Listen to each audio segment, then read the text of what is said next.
So let's talk about vein disease. The biggest thing to understand about vein disease is it's not just a cosmetic problem. It's not just you have some varicose veins, you have some spider veins, they don't look well, I don't like to wear short pants. These disease processes increase your risk of, if you don't attend to them early, increase your risk for cancer, increase your risk for amputation.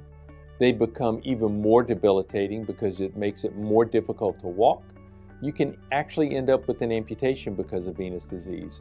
So the important thing about it is don't wait until you're way down the road in the disease process.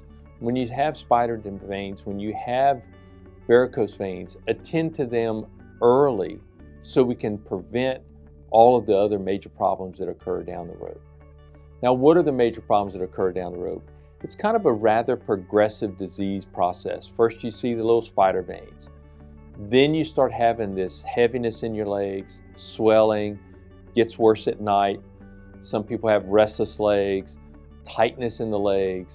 They feel heavy, it's hard to walk, and it interferes with your ability to do things. And it's a progressive disease each day. So you wake up in the morning, all the blood is drained out of your legs, all that edema, swelling, the fluid is drained out your legs feel great.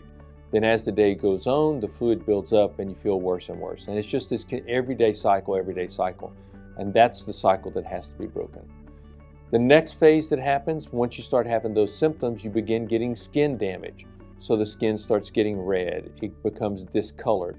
And that's actually permanent damage to the skin. As the disease progresses, the skin damage gets worse. It becomes leather-like, hard. We often call it woody edema because it is so hard, it's like tapping on a log almost. And then you begin killing the tissue itself and you get an ulcer, very much like a cold sore ulcer, but it's much bigger.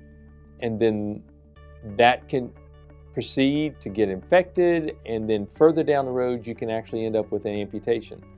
All of this permanent damage to the skin increases your risk of skin cancer, and then that is a whole nother issue that you end up having to deal with.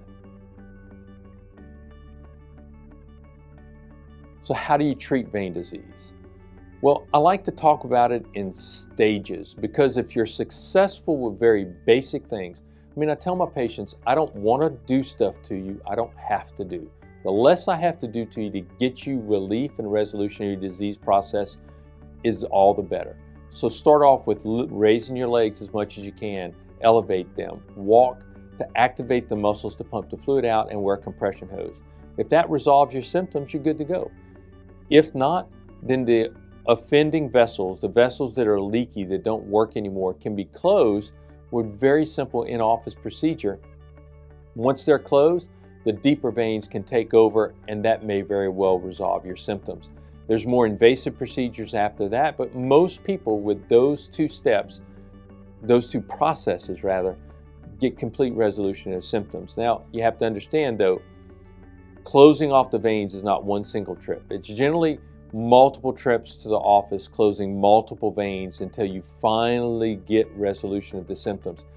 Treating vein disease is not I come in, I get treated, next week I'm fine. It takes weeks and months to go through the process to treat vein disease.